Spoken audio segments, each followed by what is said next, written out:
Hey guys, are you trying to figure out how to get your batting average up? You just don't know exactly how to do it?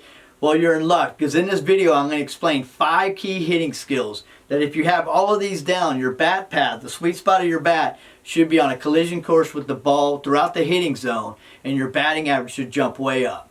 Alright, so the one thing we see a lot of young kids, high school players for example, when we analyze their swing is that they don't have an ideal vertical bat path. So these 5 skills we're going to talk about today solve the vertical bat path issue. So let's first show you Mookie here and see what he does from a vertical bat path. So Mookie's one of the best hitters in baseball, Mookie Betts.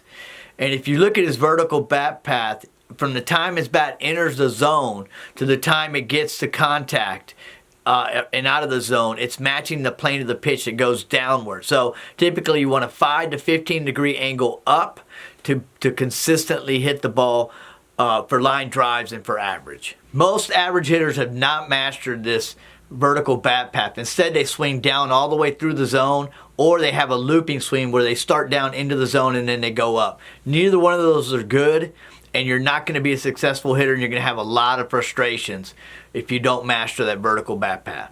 Alright, so here you have it. Top 5 skills you should focus on and make sure you have a good bat path upward. Number 1, make sure your feet are wide when you come to toe touch.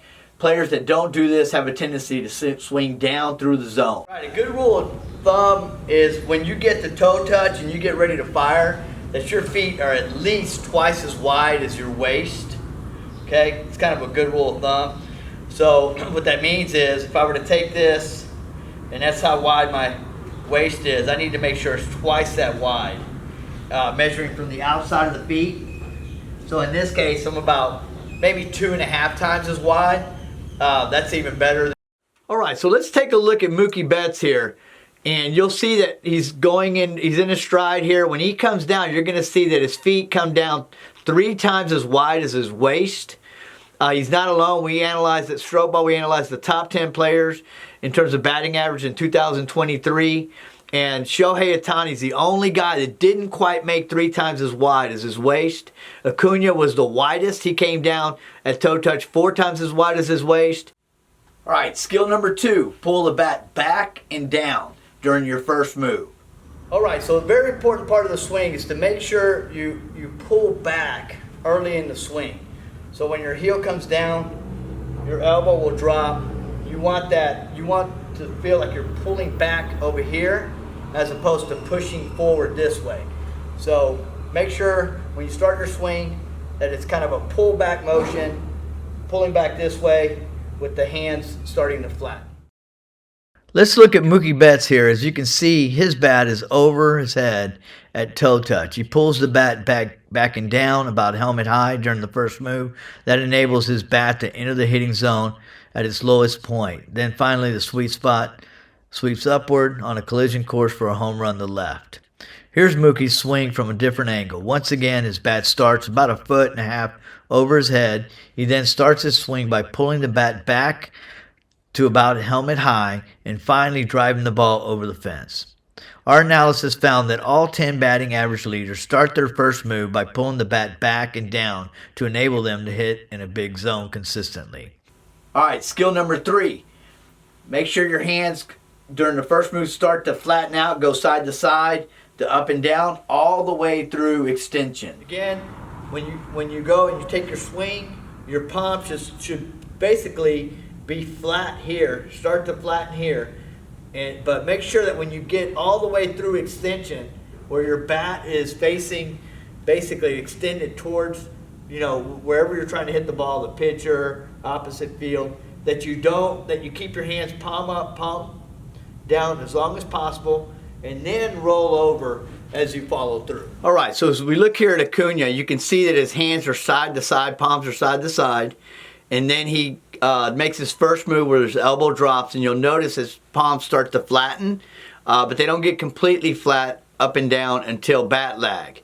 Most young players struggle because they don't start that first move where they start getting their palms up and down. Acuna does here. You can see his palms are up and down, and he'll continue that all the way through extension.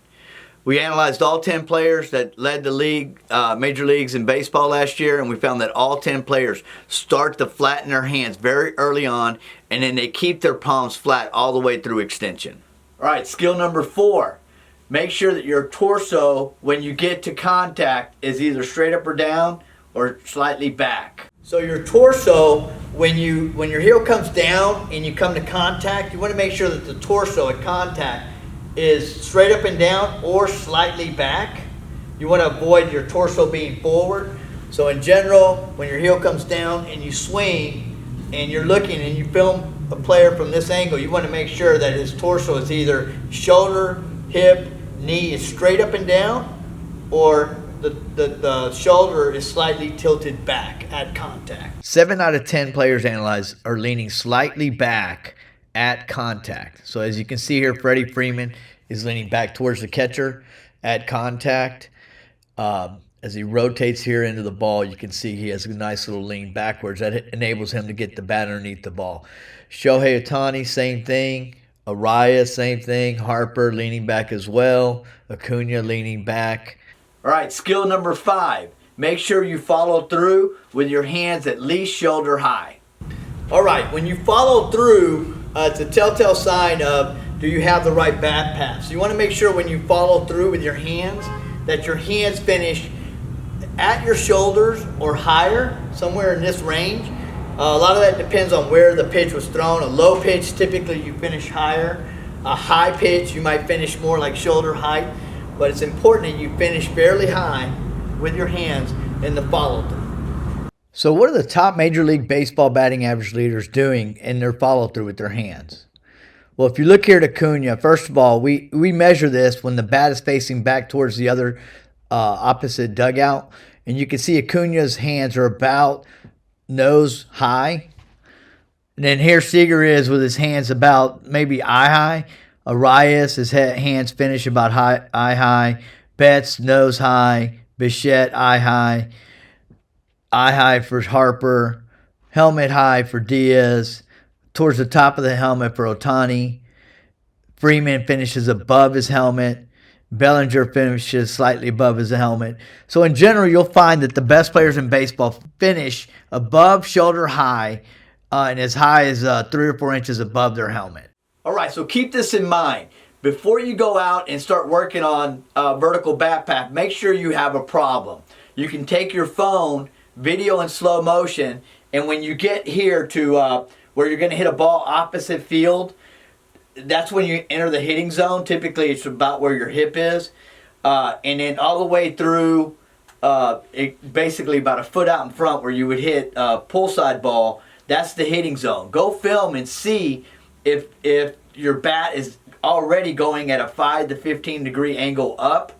If that's the case, you don't have to improve anything. But odds are, if you're watching this video, you're not hitting for a very high average, 400s, 500s, and you have something to work on here. So video, make sure you have a problem. If you do, go back and focus on which one of these 5 skills you can improve. So if instead of you analyzing your own swing, you want our help, we'd love the business. We do a hitting and pitching analysis. So if you want us to analyze your hitting and you want to support this channel, we'd love nothing more. There's a video right here. You can learn more about that. Good luck and God bless.